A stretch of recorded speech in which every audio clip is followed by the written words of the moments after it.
Gadid, Hebrew, was an Israeli settlement and Moshav located in the middle of the Gush Katif settlement bloc whose residents were expelled in Israel's disengagement of 2005.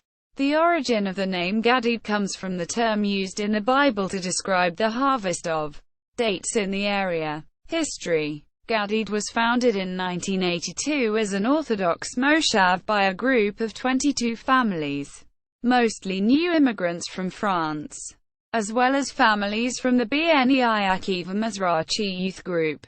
Most residents earned their living from hothouse crops such as leafy vegetables, tomatoes, flowers, and herbs. A unique characteristic of Gadid was that each family's agricultural land was adjacent to its home. The village also housed an absorption center, built in 1999, for new immigrants from France. A cottage industry for herbal remedies was one of the most prominent local initiatives and operated by the Barbe family.